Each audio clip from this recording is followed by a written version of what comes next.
Roll A, take A.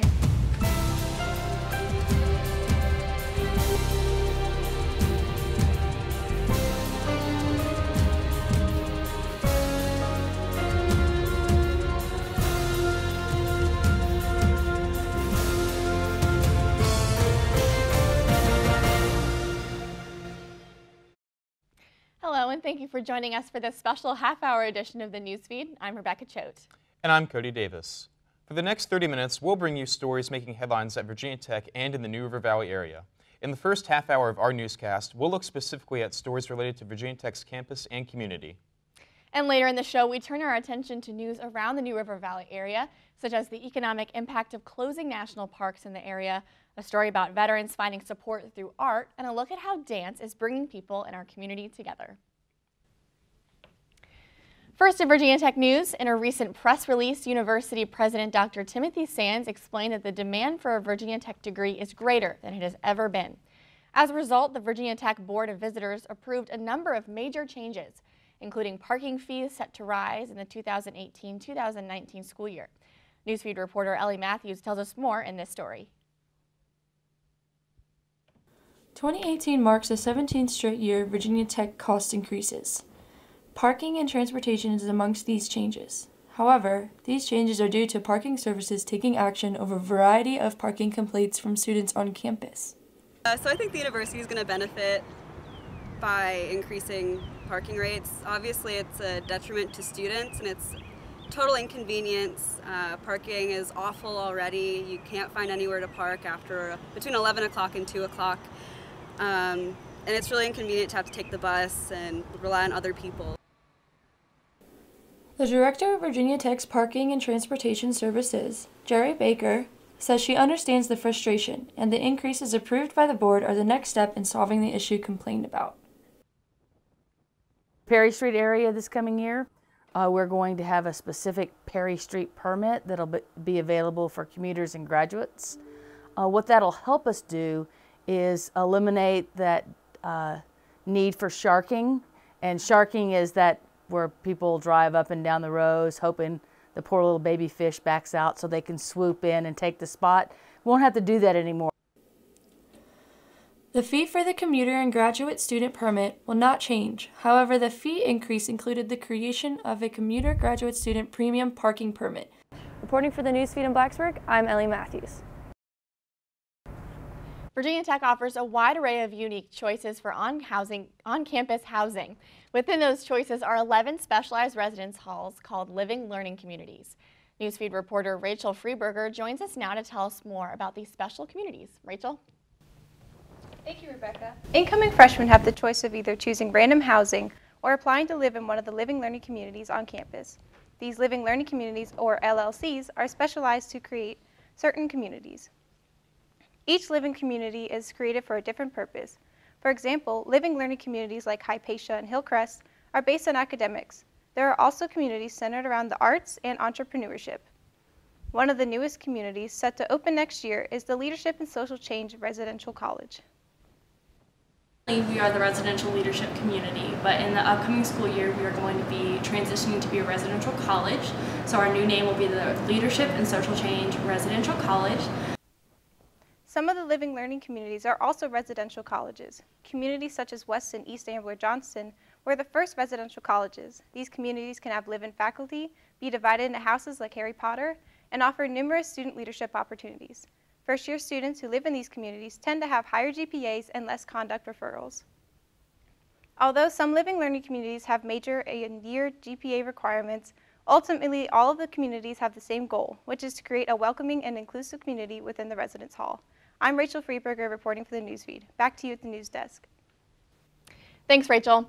In other Virginia Tech news, Young Life is an organization at the university that serves the community as a safe space for kids, teens, and college students. The program allows Young Life leaders to serve schools around the area, as well as those with special needs and young mothers. Now, Young Life has extended their reach through events hosted on campus in hopes of gaining new members, as we learn in this next news story from Newsfeed reporter Sarah Sedgwick.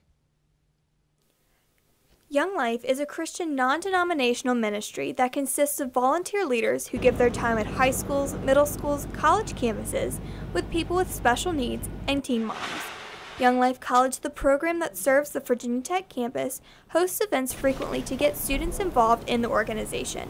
Justice Smith, a volunteer, explains how Young Life strategically plans their events. We'll have different events that college students would want to come to. And basically what Young Life is we want to reach out to people, and we want to do that by going to where they already are. Young Life was started at a high school by volunteer leaders who reached out to high school kids to serve as a mentor and friend and show them who God is through a relational friendship. On top of events aimed for Virginia Tech students, Young Life College also encourages its members, whether student or alumni, to get involved throughout the community. Ben Vickers, a middle school leader, explains how Young Life helps those that are involved. It's given me a purpose in life to be able to give back to middle schoolers specifically, and to just try to be a friend for kids in that age group that really need a friend. As their program grows, Young Life College at Virginia Tech continues to extend their reach to all Virginia Tech students through friendship. Young Life College plans to develop programs on other college campuses similar to that of Virginia Tech's campus. Reporting for the Newsfeed, this is Sarah Sedgwick. Virginia Tech Dining Services is shortening the distance between its food distributors and its kitchens. As we'll see in this next story, the Owens Farms and Fields kiosk is now growing its greens in-house at an impressive rate of 20 to 30% faster than usual. Ever wonder where your food comes from? What if I told you it came from a 3-foot-tall, 2-foot-wide box of sorts, hanging on the wall of your dining hall? The base of the system, it's oxygenated by a pump here, which runs up and trickles down. It's called a hydroponic grove tower, and 2 of them are hanging beside Farms and Fields in Owens Food Court. This is actually pretty much a pilot program for dining services. Hydroponic produce can be grown and harvested year-round, which means dining hall customers can enjoy their favorite recipes no matter the season. It really allows us to maximize a season extension of vegetable production. The hydroponic systems have been in Owens since the fall semester, thanks to Assistant Director Lawrence Nelson. I originally envisioned these systems to just be more of a showpiece for Owens, just to show the students what that's an option, that we can grow our food right here. Snelson's got big seeds to plant in the hopes the system will grow campus-wide. If I have my way, fingers crossed, they're going to make it mobile so that that's something that we can eventually move to possibly other units. We're really excited about the idea of not only Owens, but any other current or future dining hall to help provide some fresh produce at such a close proximity to our kitchens. And now that the Owens hydroponic system has been successful, VT Dining plans to install 10 more in the coming months. In Blacksburg, this is Rebecca Choate reporting for the Newsfeed. Virginia Tech has quite a reputation when it comes to the food it serves in its dining halls, like Owens. The university has been ranked #1 in many national reviews as having the best campus food. Meal plans are offered as an option for students to sign up for as a convenient way of purchasing food from the dining halls. However, sometimes students do not use all the money on their meal plan accounts and cannot roll it over to use in the future. Some students, prior to living at the end of the academic year, will stock up on supplies such as large containers of drinks, candy, and food platters. Any money that is left over on a student's meal plan is then rolled over to the state of Virginia. Just ahead on the newsfeed, college students have a lot of responsibilities, but is taking on the added responsibility of a pet a smart idea? And a story about how a group of Virginia Tech students have found an innovative way of assisting isolated senior citizens. Those stories and more after this break.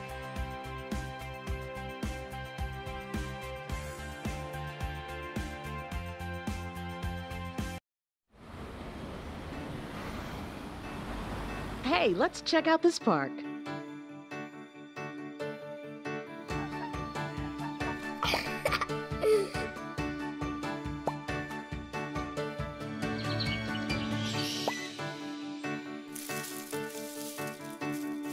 Oh, wow, that's really cool.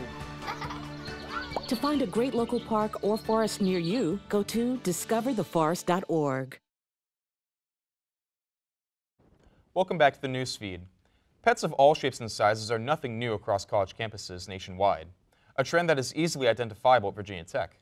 But studies vary on whether adopting a pet while in college can be a good idea. Here's more from Newsfeed reporter Ryan Dye. As the weather begins to finally make the turn from colder temperatures to spring and sunshine becomes more prevalent, so too do the dogs owned by Virginia Tech students. For students like Carly Siegel, owning a dog is more than just a pet. Honestly, I was dealing with some depression and stuff like that, and there's a lot of studies about how dogs can help with mental health. While Carly says she has found a sense of normalcy since becoming a pet owner in June of 2017, she also understands the added stress that owning a pet while enrolled in classes can bring. College life is super busy, and some days you have 3 exams that week, and you have to study, but you also have to make sure you have time to make time for and prioritize your dog. Even with some of the negative side effects that come with students having pets while they're in college, Virginia Tech has not shied away from helping those students. Events like today's Pup Walk help show that dedication. So just to get people outside, for one, it's a great day out. Finals are coming up, stress reliever. Pets are always a great way to just kind of relieve some stress. It's also a great opportunity because the animal shelter is here with some of the dogs that need adoption, so that's great. And there's also opportunity to volunteer there. Now heading into year 2 with her new best friend, Carly says she wouldn't have it any other way. If you have the time to prioritize them and take care of them, they can really brighten up your life. Reporting for the Newsfeed, I'm Ryan Dye.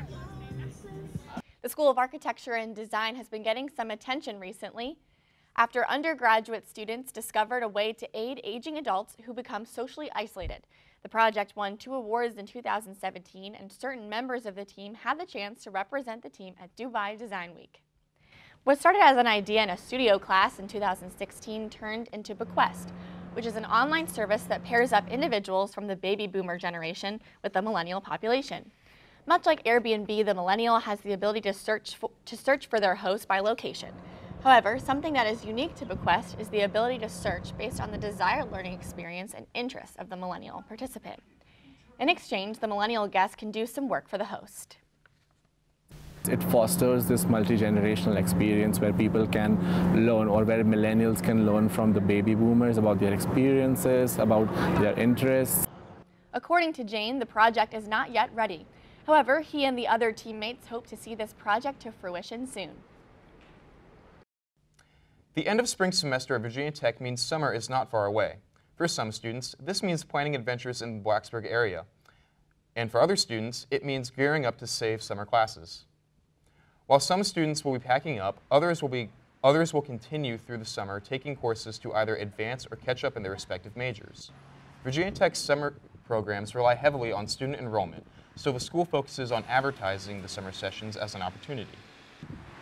The summer sessions include 2 6-week periods so students can earn up to 18 credits. The sessions are designed for opportunities to get into popular courses, study abroad, or add a second major. There are a number of ways students find support while attending Virginia Tech and avenues for them to stay connected with the university after they've graduated. The Virginia Tech Monogram Club is a group that supports current student athletes and provides a way for former athletes to stay involved. Newsfeed reporter Amber Miller tells us more. The Virginia Tech Monogram Club is a membership organization that seeks to engage former and current letter winners in the athletics department. Networking and fellowship events are held to celebrate the traditions and promote the value of the Virginia Tech athlete experience. This club allows those members to stay connected throughout their life. I love the Monogram Club simply because it's a way to bring alumni athletes back and enjoy all sorts of different events, reunions, tailgates in the fall, and just to be able to share stories and talk about the good old days when those of us who are older enjoyed. The Monogram Club presents the opportunity to celebrate present sports and lay the foundation for the future of Virginia Tech athletics. This club raises money for the student athlete scholarships and improvements of facilities. They are also responsible for managing and organizing the Hall of Fame. The list of benefits for these athletes are limitless in the Monogram Club. It's a good opportunity to engage and find out about different experiences prior to your experience here at Virginia Tech, and then also helps after graduation, helps the current student athletes connect with jobs and different opportunities moving forward within their life. The Monogram Club continues to expand every year, allowing current and former student athletes to stay connected and enjoy the growth of Virginia Tech athletics. Reporting for the Newsfeed, I'm Amber Miller. Well, that wraps up our look at some of the stories making news in the Virginia Tech community. Stick around, there's more ahead. Coming up, a look at stories in the New River Valley area. Our Newsfeed cohorts Alexis Walsh and Caitlin Tierney are standing by in the newsroom. They'll take you through the second half of this newscast. Alexis, Caitlin? Thanks, Cody. That's right. We will be switching gears, turning our attention to the New River Valley. Some of the stories just ahead, the impact that national park renovations will have in our area. And with the warmer weather finally sticking around, we'll show you how the NRV attractions are ready for the visitors and tourists. So stay with us. We'll be back after this short break.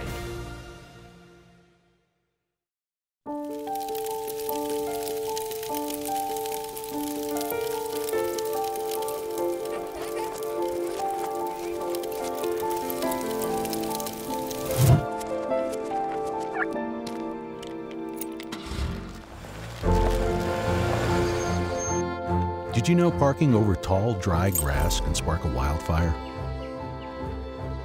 Only you can prevent wildfires. Take a look under your bed. Find stuff under there? What about jobs? No? Now try your closet. Still no jobs? Just more stuff? Well, you really have both. See, stuff is defined as household articles considered as a group. Sometimes this stuff is no longer needed. Wait, no longer needed? That can't be right. Because remember those jobs you were looking for? Those are really needed. And they're the stuff inside your stuff. Our job is to unlock those jobs. And it starts when you donate your stuff to your local Goodwill. Here's how we do it. When you donate to Goodwill, we sell your stuff to provide job training for people right here in your community. So just by teaming up with Goodwill, you help create jobs. And isn't that worth parting with the leftover keytar from your 80s cover band? Goodwill. Donate stuff, create jobs.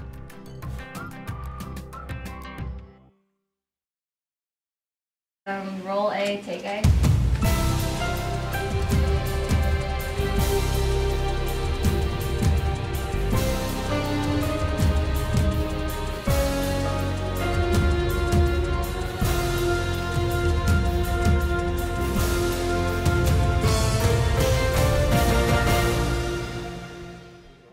Hello and welcome back to this second half of the special edition of the Newsfeed.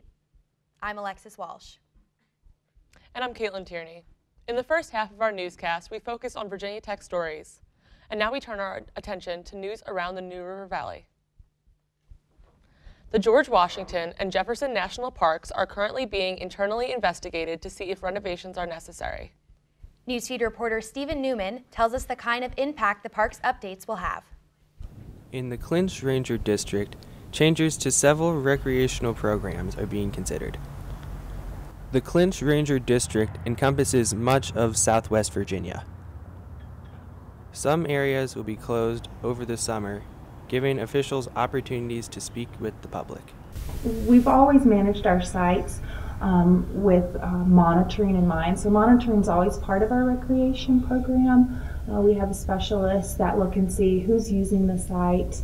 The difference here is we're going out proactively and trying to talk to the communities about it. Since many of the sites were developed 100 years ago or earlier, updates may be necessary. Although not all sites have specific dangers, others need significant changes. For example, I think it was at Bart Camp that we have a problem with the hemlocks. The hemlock oleodelgid is a pest that has infested the trees there. And as the trees are dying off, they have the potential to fall. As limbs are dying and broken, when the wind blows, they can fall. So that's a safety hazard for people.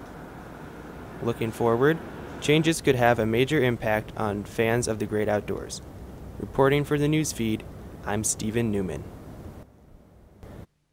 Go green and keep our water clean. That's what local officials are advocating as the tourism season approaches in the New River Valley.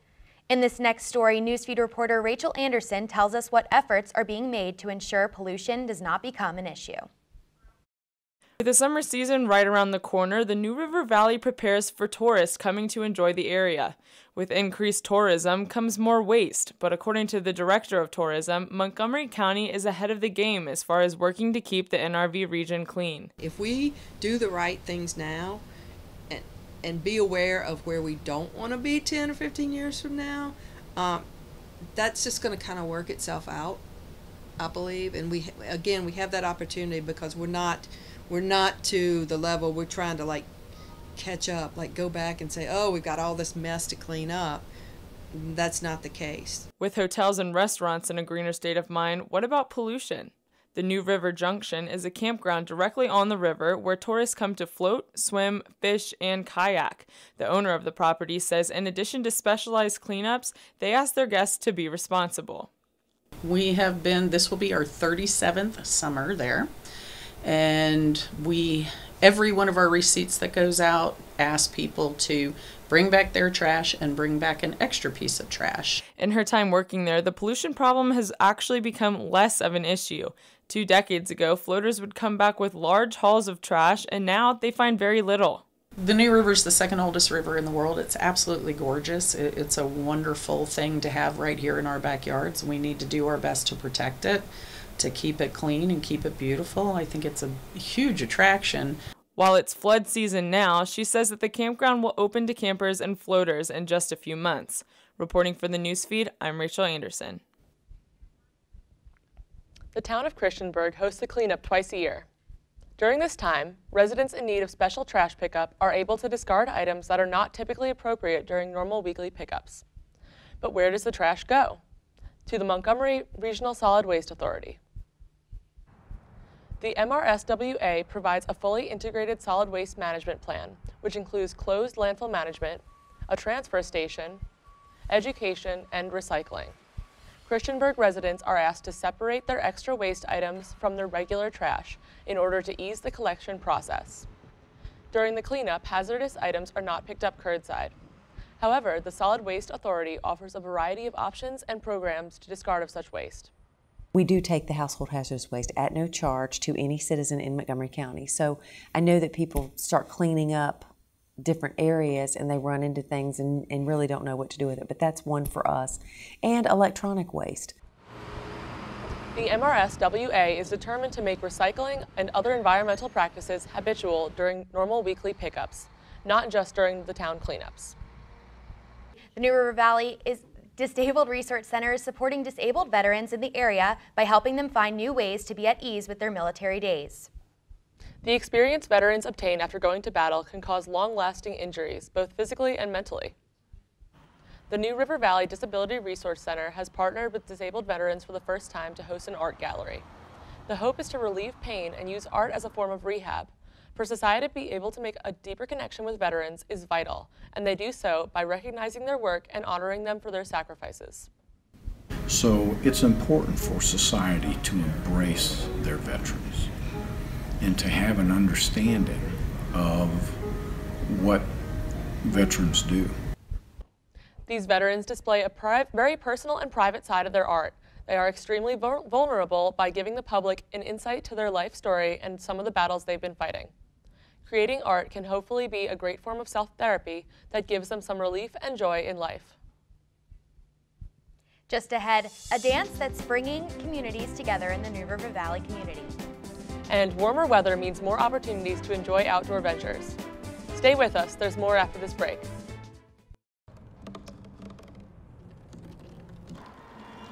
Everybody has a dream.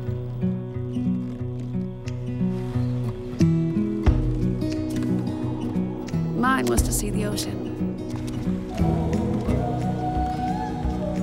And with a little help, I made it.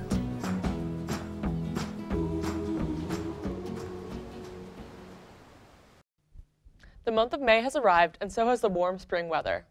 Locals are taking advantage of the shift in temperatures by visiting one of New River Valley's most popular recreation destinations. Here's a look at one local spot, Pandapis Pond, and why it is so popular. Located just off Route 460 in Montgomery County lies Pandapis Pond, a popular destination in the local community, especially with the recent spring-like weather. The pond, along with surrounding trails, has been a highly sought-after recreation destination due to its pet-friendly nature. We came out here because our dogs love to swim. They're both labs, and it's just a beautiful day. We'd rather go here and let them swim and hang out, walk around the lake. We go to the Huckleberry Trail too, but this is nice because it has the water. While the pond provides ample fishing and swimming opportunities for some, others can venture around the many beautiful mile-long trails in the Jefferson National Forest, which just so happens to be within close proximity of Virginia Tech's campus. I like it. It's about no more than a 10-minute drive from campus, and it's nice to be able to get away from that busy lifestyle and getting ready for exams and just relax out here. Pandapus offers many other free activities for visitors, including animal tracking games, outdoor classroom tours, and special trails for mountain biking and horse riding. You can learn more about Pandapus Pond at www.virginia.org. With it finally beginning to feel like spring in the New River Valley area, the Starlight Drive-In Movie Theater in Christiansburg is now open for the season. Drive-in movie theaters are rare these days, but there are many things that need to be done around the Starlight to prepare for the season. The first of these is groundskeeping. Since it's a drive-in theater, keeping everything well maintained is important for their presentation. They also test the electronics and clean the kitchen thoroughly. You have to come out here and clean everything from top to bottom. And the fryers, the popcorn machine, the steamers, it all needs to be soap and water, bleached out. The Starlight also has to renew business licenses and get approved by health inspectors each year. While they do this preparation before the start of each season, everything must be maintained throughout the year. When it comes to music, the New River Valley offers more than concerts for the community. Contra Dance clubs have become popular in the area. The Contra Dance clubs in Blacksburg, Roanoke, and Floyd each host about one dance event per month. Newsfeed reporter Cody Davis tells us more about it in this next story. About 3 times each month, citizens of the New River Valley gather to experience a night of contra dancing in Blacksburg, Roanoke, and Floyd. According to Virginia Tech Contrafolk founder Sam Winter, contra dancing has been a staple of NRV culture for decades. Many new dancers are immediately captivated by its welcoming atmosphere. There was just like one large happy group of people, and they all liked each other and everyone got along. There was more smiles than I'd ever seen in any group that I'd ever been to, dancing or otherwise. Because contra dancing is simple, learning the moves can be a fun Friday night for students. Contra dancing steps are generally pretty easy, and so that incorporates a lot more people that are able to do those steps, and so it does bring together. Usually if you go to a contra dance, you'll see a lot of young people, 18 to 25. Blacksburg events are hosted here at the YMCA, located on North Main Street. Reporting for the Newsfeed, this is Cody Davis. That will wrap up this special edition of the Newsfeed, a look at stories making headlines in the New River Valley and at Virginia Tech. The Newsfeed will be taking a break for a few months, but will be back returning in September with a new group of reporters and anchors and a new crop of stories to keep you updated about what's going on with Virginia Tech and the New River Valley area. While we are away, if you have a story idea, send us an email at thenewsfeednrv@gmail.com. And as always, you can connect with us on Facebook and Twitter. Thanks for joining us. I'm Caitlin Tierney. And I'm Alexis Walsh. On behalf of all of us here at the Newsfeed, we hope you enjoy the rest of spring and have a wonderful summer.